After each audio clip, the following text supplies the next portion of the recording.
भगवान श्री कृष्ण को सांवलिया या सांवरिया सेठ भी कहा जाता है। राजस्थान में सांवलिया सेठ का विश्व प्रसिद्ध मंदिर है जहां प्रतिदिन हजारों लोग दर्शन करने आते हैं। आओ जानते हैं कि क्या है सांवलिया सेठ कहे जाने का इतिहास या पौराणिक कथा। सांवलिया सेठ मंदिर बनने की कथा। किंवदंतियों के अनुसार मीराबाई सांवलिया सेठ की ही पूजा किया करती थी, जिन्हें वह गिरधर गोपाल भी कहती थी। मीराबाई संतों की जमात के साथ भ्रमण करती थी, जिनके साथ श्री कृष्ण की मूर्तियां रहती थीं। दयाराम नामक संत की जमात के पास भी ऐसी ही मूर्तियां रहती थीं।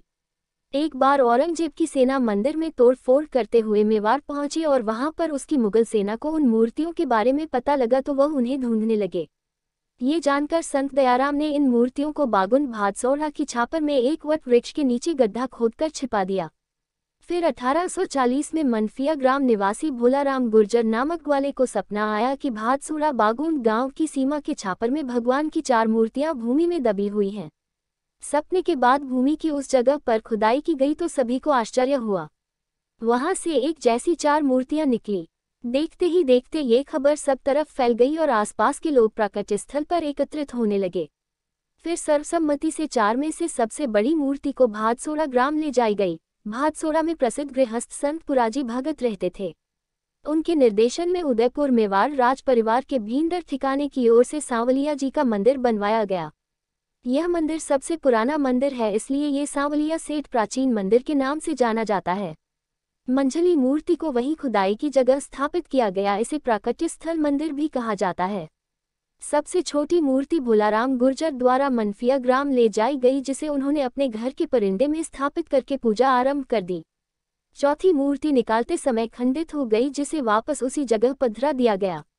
नानी बाई का मायरा। सांवलिया सेठ के बारे में यह मान्यता है कि नानी बाई का मायरा करने के लिए स्वयं श्री कृष्ण ने वह रूप धारण किया था।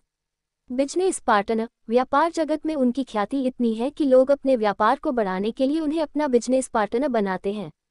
क्यों कहा जाता है सांवलिया सेठ? सांवलिया सेठ के नाम का सबसे पहला जिक्र हमें सुदामा प्रसंग के समय मिलता है। सुदामा श्री कृष्ण से मिलने द्वारिका जाते हैं और वहां उनके महल में 56 पकवान जब उनके सामने परोसे जाते हैं तो वे ये कहकर श्री कृष्ण से भोजन करने से इनकार कर देता है कि उनकी पत्नी वसुंधरा और मेरे बच्चे भूखे होंगे। ये सुनकर उसी वक्त श्री कृष्ण दूसरा रूप धारण करके सुदामा के गांव पहुंच जाते हैं। वहां जाकर वे सांवले शाह बन जाते हैं। सुदामा के घर के बाहर तभी ढोल की आवाज सुनकर सुदामा की पत्नी वसुंधरा अपने बच्चों के साथ बाहर जाती है तो देखती है कि एक बैलगाड़ी में खाने की ढेर सारी सामग्री है और एक व्यक्ति ढोल बजाकर मुनादी कर रहा है कि सुनो सुनो सुनो, ठाकुर सांवले शाह सेठ जी के यहाँ पोते ने जन्म लिया है। इस खुशी के अवसर पर एक महायज्ञ का अनुष्ठान किया गया है जो 10 दिनों तक होता रहेगा तथा इन्हीं ठाकुर सांवले शाह ने 10-10 कोस तक ब्राह्मण परिवारों को तीनों समय का भोजन और मिष्ठान देने की घोषणा की है। यह मुनादी चक्रधर भी सुन रहा होता है। ये सुनकर वसुंधरा प्रसन्न हो जाती है और श्री कृष्ण मुस्कुराते हैं। मुनादी वाला आगे कहता है कि जो किसी कारण से नहीं आ सकते हम उनके घरों में जाकर भोजन वितरण कर देंगे। ये सुनकर चक्रधर अपने हाथ की टोकरी को पालकी में रख देता है और कहता है, हे ईश्वर तू कितना दयालु, तूने आखिर भूखे भक्तों के भोजन का प्रबंध कर ही दिया।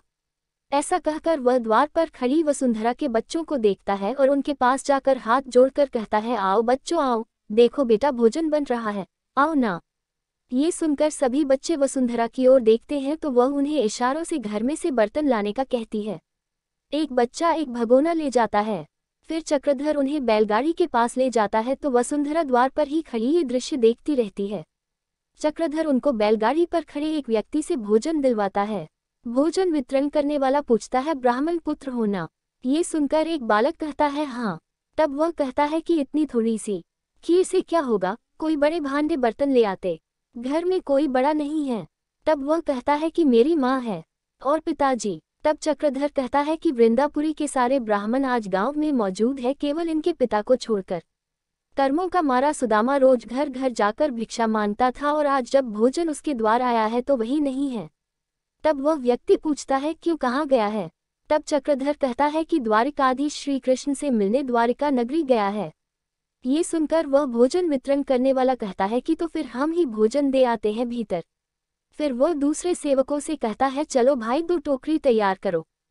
फिर द्वार पर खड़ी वसुंधरा के समक्ष भोजन वितरण करने वाला 2 टोकरी भोजन लेकर आता है और प्रणाम करके कहता है कि ये लीजिए भोजन। तीनों समय का भोजन घर पर ही दे जाएंगे हम।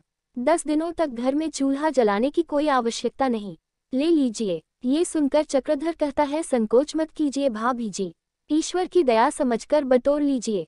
आप ही ने तो कहा था कि जब त्रिलोकीनाथ कृपा करे तो कौन मूर्ख इनकार करेगा।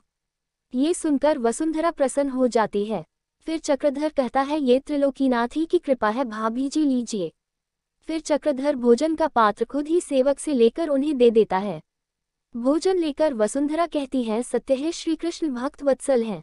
चक्रधर की कहता है, जय श्री कृष्ण। सभी कहने लगते हैं, जय श्री कृष्ण। उधर भूखा सुदामा एक वृक्ष के नीचे बैठा कृष्ण नाम जपता रहता है। श्री कृष्ण उसे और भोजन को देखते हैं और फिर अपनी माया से एक ब्राह्मण ग्रामीण को प्रकट करते हैं। वह ब्राह्मण सुदामा के पास आकर कहता है, प्रणाम। सुदामा की तंद्रा भंग होती है तब वह भी प्रणाम करता है। फिर वह ब्राह्मण कहता है, वेशभूषा से तो ब्राह्मण लगते हो। ये सुनकर सुदामा कहता है, हाँ ब्राह्मण ही हूँ। तब वह कहता है, ब्राह्मण हो तो यहाँ खंडहर में अकेले बैठे क्या कर रहे हो? जाओ वहाँ पास वाले गांव में जहाँ सभी ब्राह्मणों को खीर पूरी बन रही है। ये सुनकर सुदामा उसके हाथ की ओर देखता है जिसमें पत्तल में खीर और पूरी होती है। ये देखकर वह कहता है, खीर पूरी कौन बांट रहा है? ये सुनकर वह ब्राह्मण कहता है, ठाकुर सांवले शाह की ओर से बन रही है। ये सुनकर श्री कृष्ण मुस्कुराते हैं। तब सुदामा कहता है, सांवले शाह? इस पर ब्राह्मण कहता है, हाँ सांवले शाह के यहाँ पोता हुआ है और इस खुशी में 10 दिन तक महायज्ञ की घोषणा की है। और साथ यह भी घोषणा की है कि जब तक यज्ञ चलेगा तब तक अर्थात पूरे 10 दिनों तक 10-10 कोस के अंतर्गत सभी ब्राह्मण परिवारों को प्रतिदिन 3 समय तक खीर पूरी का भोजन मिलता रहेगा। ये सुनकर सुदामा प्रसन्न हो जाता है। फिर वह ब्राह्मण कहता है, वाह क्या महादानी है सांवले शाह, आज 2 दिन से 10 कोस तक किसी ब्राह्मण के यहाँ चूल्हा नहीं जला होगा। रथों में भर भर कर खीर और पूरी हर ब्राह्मण परिवार के यहाँ पहुँचाई जा रही है। ये सुनकर सुदामा पूछता है, 10-10 कोस तक हर गांव में? तब वह ब्राह्मण कहता है, हाँ हर गांव में, ब्राह्मणवाड़ी, समतानगढ़, मैनपुरी, जनकपुरी सभी गांव में। ये सुनकर सुदामा पूछता है कि वृंदापुरी में भी खीर पूरी बन रही है? इस पर वह ब्राह्मण कहता है, हाँ वृंदापुरी में भी। अरे भाई मैं कल स्वयं उपस्थित था वहाँ वृंदापुरी में। ये सुनकर सुदामा प्रसन्न हो जाता है। फिर आगे वह ब्राह्मण कहता है कि मेरे सामने हर ब्राह्मण परिवार को बुला बुला कर खीर पूरी दी गई। वहाँ का हर एक ब्राह्मण झोली भर भर के ले गया, परंतु केवल एक ब्राह्मण उपस्थित नहीं था वहाँ गांव में। ये सुनकर सुदामा पूछता है, कौन नहीं था? तब वह कहता है कि लोग कह रहे थे कि सुदामा नाम का ब्राह्मण उपस्थित नहीं था गांव में। ये सुनकर सुदामा कहता है, सुदामा? तब वह ब्राह्मण कहता है, हाँ सुदामा, क्या आप जानते हैं उन्हें? तब सुदामा कहता है, मैं ही तो हूँ वह अभागा ब्राह्मण। तब वह ब्राह्मण कहता है कि सभी को खेद था कि ऐसे समय नहीं है सुदामा। तब सुदामा कहता है कि अरे मेरी चिंता छोड़ो, ये बताओ कि मेरे बच्चों पत्नी को भोजन मिला कि नहीं? ये सुनकर वह ब्राह्मण कहता है, क्या बात कर रहे हो विप्रवर, आपके परिवार की आत्मा तृप्त हो गई होगी खीर पूरी खाकर। ये सुनकर सुदामा अति प्रसन्न हो जाता है। फिर वह ब्राह्मण कहता है, मेरे सामने सांवले शाह के सेवकों ने आपके पत्नी और बच्चों को खीर के दोने भर भर के दिए। ये सुनकर सुदामा श्री कृष्ण जपने लगता है तो आगे वह ब्राह्मण कहता है कि आपके 4 बच्चे हैं ना? तब सुदामा कहता है, हाँ हाँ। ये सुनकर वह ब्राह्मण कहता है, सभी की आत्मा तृप्त हो गई और 10 दिन तक ऐसा ही चलने वाला है। ये सुनकर सुदामा प्रसन्न होकर श्री कृष्ण नाम जपने लगता है और कहता है, हे कृष्ण कन्हैया, हे मेरे पालनहार, तेरी लीला बड़ी न्यारी है। अरे भाई तुमने ये बताकर मेरी सारी चिंता दूर कर दी। मैं तो इसी विचार से स्वयं भोजन नहीं कर रहा था कि मेरे बच्चे भूखे हैं, मैं कैसे खा लूं। तब वह ब्राह्मण कहता है, अब ये चिंता छोड़ो विप्रवर, वो परम आनंद में है। अब अपनी भी भूख मिटा लो, चलो पास वाले गांव में मैं आपको ले चलता हूँ और खीर पूरी दिलवाता हूँ, चलो। ये सुनकर सुदाम कहता है, हाँ हाँ चलो। सुदामा जाने लगता है। तभी ग्रामीण वेश में मुरली मनोहर बनकर श्री कृष्ण जो उनके साथ ही यात्रा करते आए थे वे कहते हैं, अरे अरे ये क्या? ये सुनकर सुदामा रुक जाता है। फिर श्री कृष्ण कहते हैं, बड़े स्वार्थी हो जी, हमने आपके कारण अपनी पत्नी लक्ष्मी देवी के हाथ का बना भोजन तक नहीं खाया और आप किसी सांवले शाह की खीर पूरी खाने चल दिए और हमें पूछा तक नहीं। ये सुनकर सुदामा अपने मुंह पर हाथ रखकर कहता है, अरे हाँ। तब श्री कृष्ण कहते हैं, वाह, शपथ भगवान श्री कृष्ण की कि अपने जीवन में ऐसा स्वार्थी ब्राह्मण मैंने पहली बार देखा है।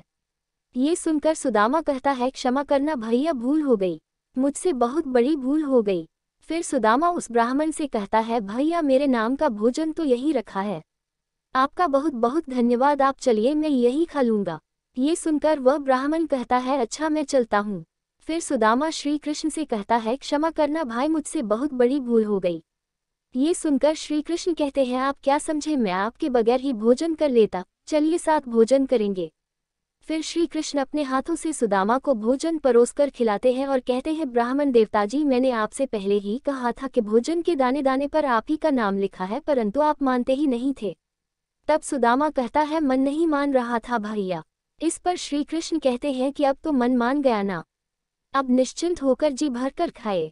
जिन्हें भोग अर्पण करे नित सारा संसार, उन्हीं के हाथों खा रहा भाग्यवान सत्कार, पुण्यवान सत्काम। सुदामा बड़े चाव से भोजन करता है, अंगुलियां चाट चाट कर। ये देखकर रुक्मिणी प्रसन्न हो जाती है। फिर सुदामा इशारे से कहता, बस बहुत हुआ। तब श्री कृष्ण कहते हैं, नहीं नहीं ब्राह्मण देवता, ये लक्ष्मी देवी के हाथ के बनाए हुए मोतीचूर के लड्डू, ये तो खाना ही पड़ेगा। सुदाम सकुचाते हुए उसे भी लेकर खा लेता है।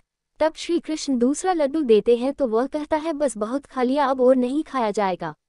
मानो आत्मा तृप्त हो गई, बहुत दिनों बाद खाने का इतना आनंद आया। ये सुनकर श्री कृष्ण कहते हैं, चलिए आप हाथ धोइए, मैं बिछोना लगाता हूँ। ये दृश्य देखकर रुक्मिणी श्री कृष्ण से कहती है, वाह प्रभु वाह, धन्य है आप और आपकी लीला, क्या क्या रूप धारण करना पड़ रहे हैं आपको, कभी सांवले शाह तो कभी मुरली मनोहर, एक मित्र के खातिर आपको भी क्या क्या जतन करने पड़ रहे हैं। जय श्री कृष्ण। ये वीडियो आपको पसंद आई हो तो लाइक करें, शेयर करें, सब्सक्राइब करें।